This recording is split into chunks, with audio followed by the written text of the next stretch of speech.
Welcome back to Cure for the Common Game. Today we're going to go back to the old school because I'm an old fool. Tuknir Deathlock from the Legends. This was the set that pretty much created our format. It was the set that allowed our format to exist. Let's put it that way. So there were a lot of weird legends. It was the first time they had done multicolors, the first time they had done legendary creatures. So a lot of them were, some of them were just plain busted, and some of them were just plain not. So, Tuknir Deathlock, the name just sounds like a Rakdos, like a red-black card. But it's not. We pay 4 mana for a 2/2 flyer. But wait, it gets better. We can spend 2 mana and tap it to give target creature +2/+2 to end of turn. And that's it. Now, I had thought, because I've had this card for a while, I think I bought it for about 3 or 4 years ago for not much. I think it was under $1. It is no longer that cheap. I think this card single-handedly is half the deck in price-wise. As usual, the deck list is down below on Archidect. So, all this time I've kind of been debating on how to build this. I had thought about, there are a ton of creatures way back then that, and some now, that tap to give an advantage to another creature. And you could do things like Vitalize and maybe just tappy, untappy, and then maybe the untap. I didn't know where I was going to go. And then one day, not too long ago, I was flipping through the binder and I went, wait a minute. This is a Gruul flyer. It is a green-red creature that flies. Now, granted, red-green, outside of dragons, green doesn't get a lot of flying. So I wanted to do a Gruul Skies. So that's what I did.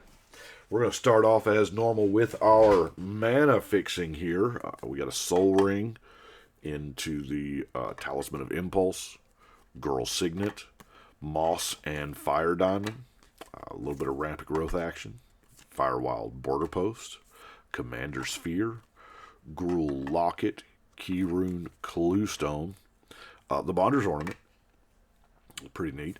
I think that was in the last video, wasn't it? And then Search for Tomorrow is a great card. And then Mana Geyser. I am telling you, if you're playing red and you haven't tried Mana Geyser, give it a try. Just give it a try one time. When you draw it and you just look around the table, you'll realize exactly how much mana you can get from this thing. But let's look at our flying creatures, shall we? I dare say the very first fairy ever, Scribd Sprites. This is, a 1/1 flyer for 1 is very common in white. It's pretty common in blue. But in green? Yeah. And Uktabi fairies. See, fairies started off as green. They were not the blue-black that they are today. We have Willow Fairy. I know these are not crazy, outstanding cards, but Scrib Ranger.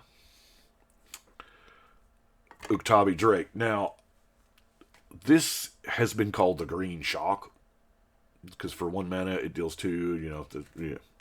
Then we have our our revised trio: Granite Gargoyle, Rock of Courages, and Dragon Whelp. I had to move up to 4th edition to get my Killer Bees, right?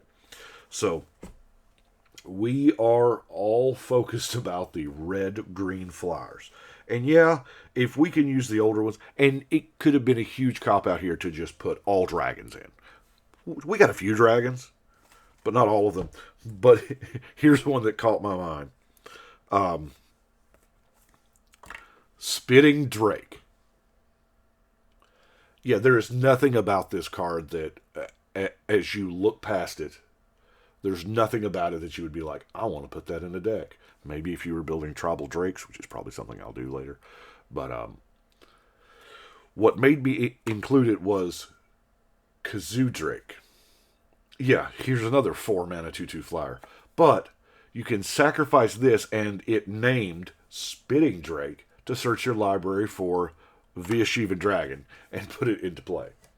So, yeah, it's 6 mana, 4/4 flying, and got, fire breathing and increased toughness. So, we have the Caustic Wasp. Yeah, deals combat damage to a player. You can destroy target artifact. We have the Venomous Dragonfly. It's got that Basilisk ability. Locust Swarm is probably one of the greatest blockers.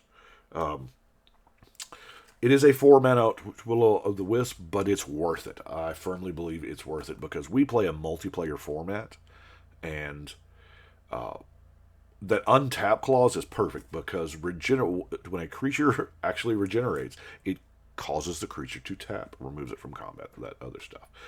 But, yeah, you get to block and regenerate untap every turn. So,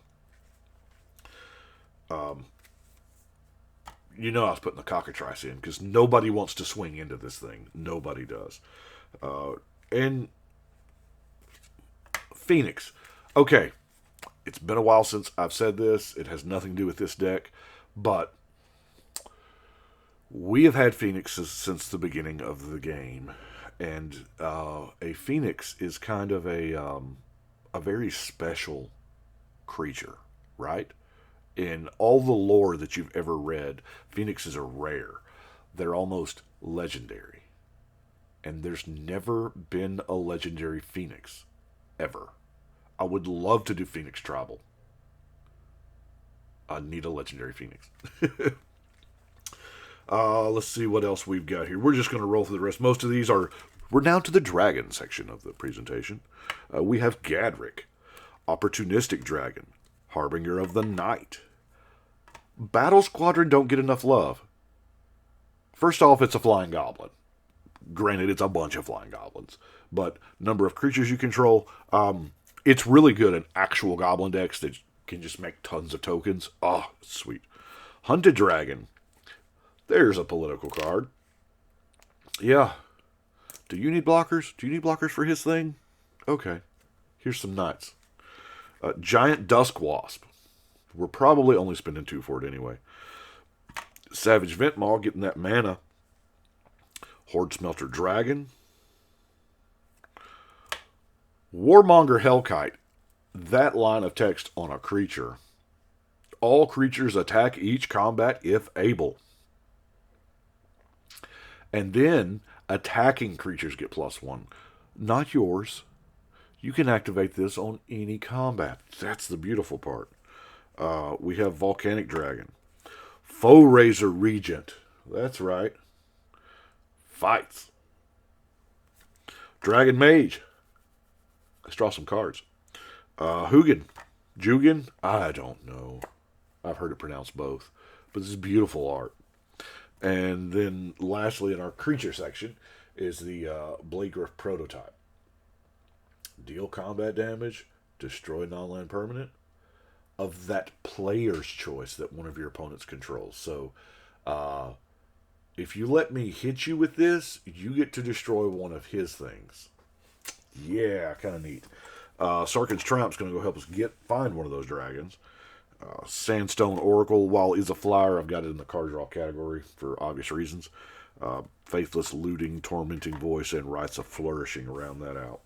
Now, Frontier Siege, of course, we're probably choosing dragons. I don't know.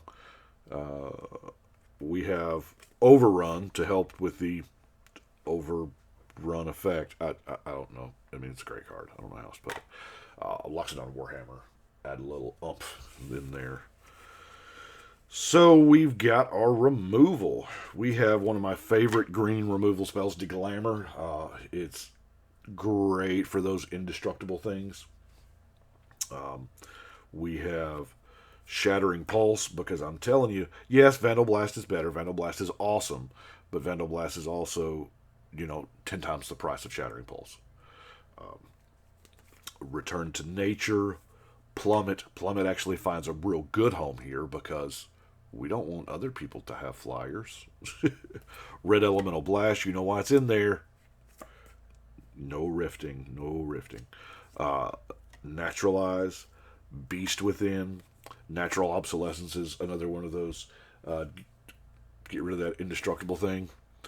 But let's talk about Omen of Fire. Now, what led me to this is that it's an old, obscure card that you just don't see played a lot. So, bounce all islands, and then each player sacks a plains or a white permanent for each white permanent they control. Yeah, it's nutty, and it's an instant. So, I mean, yeah, we don't have to play it until if somebody riffs. Yeah, right back at you. So, let's look at our non-basic, shall we? Cragtown Pathway, Gargoyle Castle, just because it makes a flyer. Evolving Wilds, Terramorphic Expanse, Command Tower, Highland Weald, Rugged Highlands, Gruul Guildgate, Timber Gorge, Gruul Turf, Highland Forest, and lastly, the Rogue's Passage. So that is what we have got for Tuknir. I know I should have looked on EDH Rec as to how many actual decks that Tuknir has. I do not know, but I know it can't be a bunch, right? It's not one of those legends that just screams, "Build me." So, 702 is done. We're going to go put it on the wall. Original Legends legend. So, I do appreciate everybody watching, and y'all let me know what you think. But right now, oh hey, yeah, but before we shuffle on out of here, don't forget in the links below, if there's some cards you're looking for, I might have them up on the TCG Player Link below. If not, check your local game store, and if you still can't find it, there's an Amazon link down there. Doesn't cost anything extra, helps out the channel. So now with that out of the way, because I'm terrible at self-promoting. I know that it's not the reason why y'all watch it. I put it here at the end because that way it doesn't turn you off the very first thing. So, but that's I got to start doing better at that. So I do appreciate it. Y'all let me know what you think, and right now we will shuffle and cut.